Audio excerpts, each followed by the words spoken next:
This is Nick Wright with Managing Editor Zac of Geopoliticalmonitor.com. And today we're going to be talking about the rise of Japan's maritime self-defense and its naval buildup, and what that means not only for Japan, but the region and the world. So Zac, maybe you could start off by giving us a little bit of history about Japan's military, its pacifist constitution, how that came to be, and how things have been changing in recent times. Okay, so obviously we're all aware of general history of World War II, and Japan's modern military posture is informed by those historical events. Japan, throughout the course of World War II, waged an aggressive campaign in the region, and its actions, the actions of the Japanese military at the time, the Empire of Japan at that time, still influence relations in East Asia to this day, particularly between Japan and South Korea and China. So a lasting institutional legacy of the war is the post-war pacifist constitution, which essentially was written by the United States and adopted by Japan. And a unique characteristic of that constitution is that it eschews warfare as a tool of diplomacy. So basically, it accepts that warfare cannot be used in international relations. And in practical terms, that limits the size of the Japanese military and also the scope of the Japanese military. It gears it towards a strictly defensive posture, and it avoids the sort of conventional offensive capabilities that we see throughout the world in most conventional, quote-unquote, normal militaries. So this has basically been the Japanese military doctrine for a long time now. It should be stressed that it's also very popular politically within Japan. A lot of people are proud of the pacifist constitution, and they do not respond positively to the idea of revoking it or amending the constitution along more conventional lines. So that having been said, we now have a particularly long rule of Prime Minister Shinzo Abe of the LDP, who, from the very beginning, one of his, you could say his political goals has been to, well, originally it was thought he was going to out and out amend the Constitution. And some of the majorities in both houses of parliament that his party has enjoyed allowed for that possibility. It looked like at times that he had the numbers needed to do it, which I think would require, if memory serves correctly, it requires a large majority in both houses and a up and down public referendum. However, the reason why we haven't seen that happen so far is probably that last step, the up and down public referendum. As I alluded to before, it's never really been a super popular proposition to get rid of the pacifist clause, and that might be why we haven't seen a push for that to happen yet. Now, that having been said, instead of this direct approach towards amending the Constitution, Prime Minister Abe seems to have adopted the strategy of chipping away at the pacifist clause and what it has meant for Japanese military doctrine. And this this can be seen in specifically an effort in 2014 to reinterpret basically the legal definition of self-defense to include the self-defense of a key ally in the event of Japan's national survival. So basically, for the first time ever, it would allow the self-defense forces to be deployed in the event a ally, obviously in this case the United States, was attacked. So that was one step away from the pacifist clause. It allowed For example, it allowed for Japanese helicopters to land on U.S. Navy aircraft carriers. And another more recent one is the some of the more like the latest 5-year naval plan, military plan, which I'll get into in a bit. And could you flesh that out a little bit more? What are some examples of things that Japan can and cannot do based on the current wording of the Constitution? Well, I mean, it cannot spend more than 1% of its GDP on defense, for example. It it cannot have offensive capabilities. So, okay, so I'll just get into this right now. So basically, an offensive capability would be an aircraft carrier, obviously, correct, right? Like the aircraft carrier is to propel your military capability far beyond your shores and park it basically next to another country. It's forward offensive power projection. So the Maritime Self Defense Forces to this point has operated like sort of gray area helicopter destroyers / carriers, which operates in and around the waters of Japan. But they also could, hypothetically have that dual role of offensive power projection. And that gray area is shrinking lately because within the last 5-year military plan, it includes modernization and refitting of a few of these helicopter aircraft carriers, the Izumo class, and to make the flight deck able to launch American F-35 fighter jets. So basically, it would turn a helicopter destroyer into a conventional aircraft carrier. And this is another way that you see Prime Minister Abe slowly chipping away at that pacifist clause. He hasn't come at it head on. He's coming at it obliquely, and he's trying to get around it without, suffering the potential political blowback of saying, no, we're no longer a pacifist state.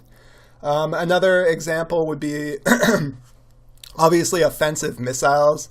Although most Japanese destroyers can hypothetically equip American Tomahawk missiles, they don't, because those missiles would be obviously they would be launched from boat to a land target, and it's considered an offensive capability. This is another sort of gray area legal zone where the Abe government has challenged the conventional interpretation of the pacifist clause because Abe's lawyers would argue that sometimes that offensive capability, a sea-based missile targeting a land-based target, is in fact a defensive capability in the sense that you are removing missile batteries that are potentially pointed at Japan. And an example they would point to is North Korea. Now, North Korea is is a military threat that has definitely assisted Abe's lawyers and boosters in their argument that a real defense requires some level of offense because you have this military threat emanating from North Korea, and demonstrated in a very real way at the height of these recent tensions between the two countries before the Trump diplomacy. And for our listeners, can you elaborate a little bit on those recent tensions? Sorry, could you repeat? Can you elaborate a little bit on those recent tensions between? Just I think it was 2 years ago before this diplomatic initiative launched by Trump. It was the Rocket Man phase of, was it Rocket Man v. Dullard, or Dotard, sorry, where there was basically a series of escalations between the United States and North Korea, and as a side, like those escalations impact Japan's defense in a very real way, right? Those missile launches were flying over Japanese territory, and the sort of immediate, American defense planners can hypothetically run through scenarios where North Korean ICBMs hit the West Coast. But at this point in time, at least, it's very unlikely. The technology is, although it's obviously there now, it's still not, tested, refined. It's more of a intangible threat at this point. But for Japan, the threat is very tangible. It's within range of short-range missiles, missiles that are very difficult to intercept. And this, like, as a direct consequence of this spike in tensions 2 years ago, which sort of underscored the continuing presence of the North Korea threat, we see within the latest military budget a large appropriation to buy a new land-based Aegis anti-missile system, which is definitely a direct result of the North Korea threat. Now, even if there's an intention with the current Japanese government to increase its offensive capabilities and to expand its military power, will it be limited by the 1% spending cap? Yeah, it will. And we might, in the future see an attempt to get around that. But I think that's just, at this point, that's par for the course. They are, they're doing everything they can. The budget is increasing in absolute terms as the Japanese economy increases in absolute terms. This year's budget's the largest ever. I don't know what they are right now in terms of GDP, but or in terms of their percentage where they're at. But in absolute terms, they're at 47 billion for the year ahead. And just by way of comparison, the United States comes in at about 760 billion. Obviously, massive amount of money going into defense. And China comes in at 170 billion. And that figure is the official figure, which is often doubted as as including all of the money that goes into defense spending. In China. In a previous podcast, we talked about China's increased naval fleet and military budget, especially in relation to the region in the South China Sea. How much of Japan's desire to increase its naval fleet is a direct response to Chinese increases in its naval power? Well, I could say, like, broadly speaking, there's probably four things contributing to this, this desire on the part of the Japanese government to increase its military and specifically naval capabilities. The first one is increasing military expenditures in China. And we touched down on this in the previous podcast on the PLA Navy as well. Basically, historically speaking, the last couple decades, the U.S. alliance of the United States and Japan has been sort of the unrivaled naval power in East Asia, both in terms of quality and quantity. And China's rapid naval modernization and its commensurate increases in military spending have definitely rocked the boat. And the Japanese government is seeking to respond to some of these new capabilities that they're seeing in China. The second one would be, as I alluded to before, Abe's personal beliefs and his long-standing desire to normalize Japan as a regular actor in the international system. I think that he doesn't, I mean, this is purely my opinion, but he doesn't appear to be someone who buys into the sort of post-World War II conceptualization of Japan as a pacifist actor. I think he's trying to escape from that, and part of that is to increase Japan's military capabilities. I think he sees these military capabilities as sort of owing to, something that's owed to a country that is as economically powerful as Japan. It should have a sort of commensurately powerful military. A third factor would be North Korea, which we just talked about. And a fourth factor would be, and this is a kind of interesting one, trade pressures with the United States.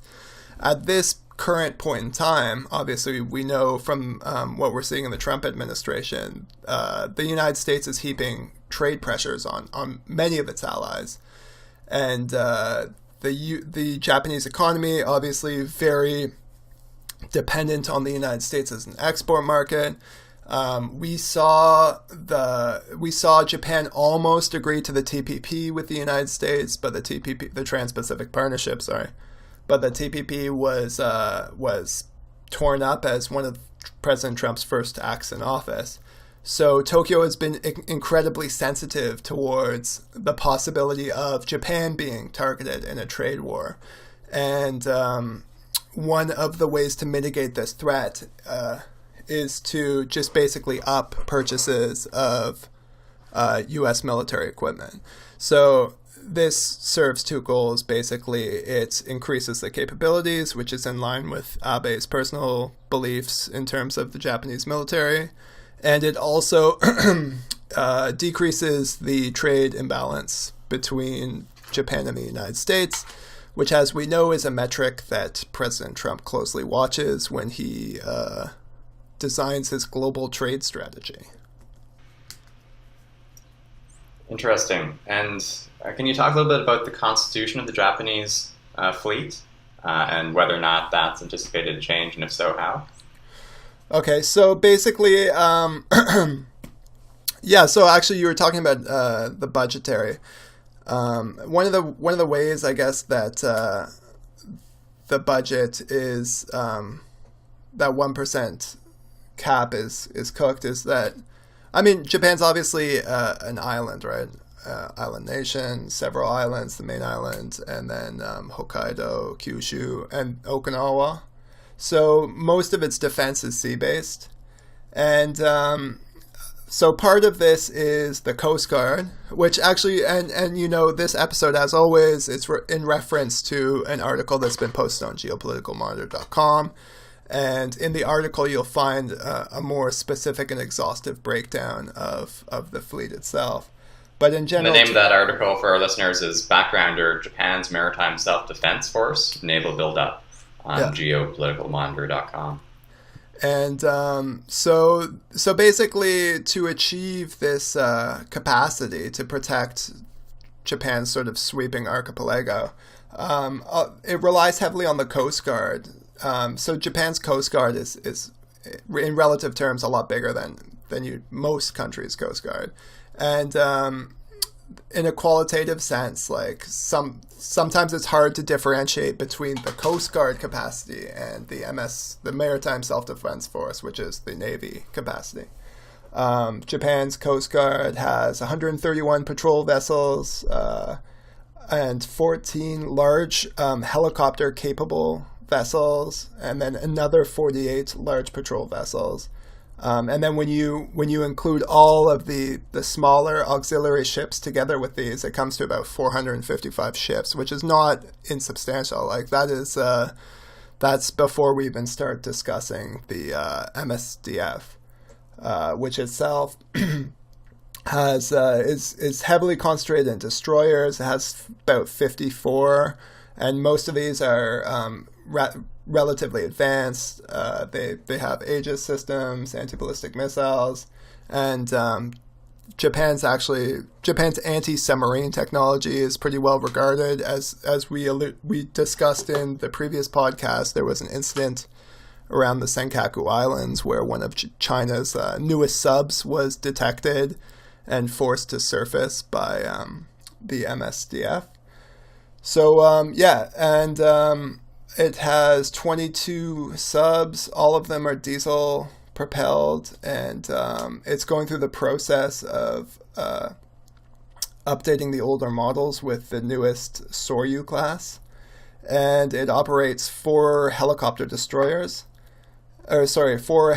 carriers. 2 of them are kind of more on the destroyer side, 2 of them are more on the carrier side, and the 2 that are more on the carrier side are called the Izumo class. These are the 2 that we were talking about before that will be sort of retrofitted to take the F-35s.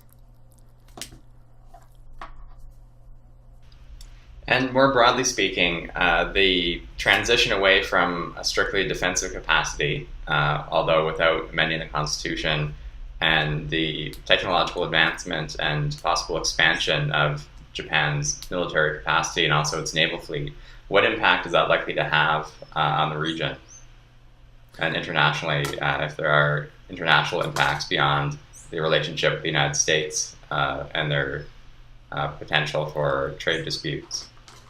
Well, I think it's always, I mean, when Japan is,